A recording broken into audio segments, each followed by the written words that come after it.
Sige, pakipasok na kung sino next. Magandang hapon po, Hapon, Doc. gabi na. Ay, sorry po. Alan. Gabi na pala. EJ po. Anong AJ? E po. A tsaka J. Kasi baka mamaya AJ, AY. Anong apelido? Kabilig po. Ano? Kabilig po. Kabiling. Ano problema? Ano po kasi, Doc, ilang optical clinic na po yung napuntahan ko. Tapos, parang pataas po ng pataas yung grado. Parang hindi po bumababa yung grado ng mata ko. Grado mo?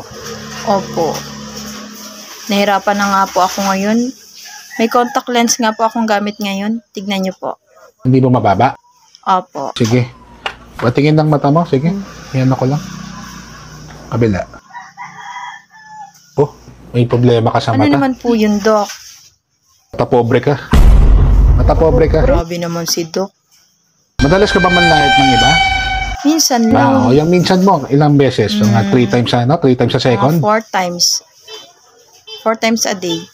Sa day, hindi, mata pobre ka. Ayaw na ayaw mo yung mga nakikita mong iba pag mas maganda sa'yo. Ay, te, ang ano mo, kapal ng mukha mo, te. Oo. Huwag ganyan. Oo. Gandang-ganda ka sa sarili mo. Medyo lang. Oo, tas yung iba, inaano mo. Oo. Gali mo. Re-resetahan kita, ha. Huwag kang feeling maganda. Lalo kung isa lang ang panty mo. Ano mo nalaman, Doc? Huwag kang umano. Doktor ako. Sorry. Ito, ha. Every 6 hours, try mong wag tumingin sa iba at wag mong ikumpara ang sarili mo sa iba. Lalo kung mas pangit ka sa kanila.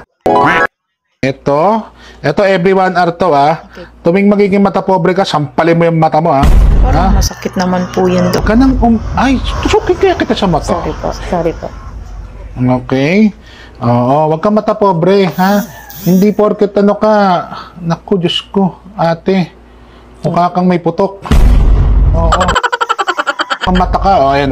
Ano nang pakiramdam pag ikaw ang minamata? Sorry. Ano? Mata pobre ka, kala mo ganda-ganda mo, puro ka filter.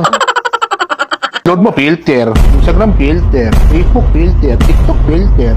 Hindi nang mukha yan. Sige na, pumunta ka dun sa cashier, bigay mo to, sampal mo sa mukha niya. Na! Sige.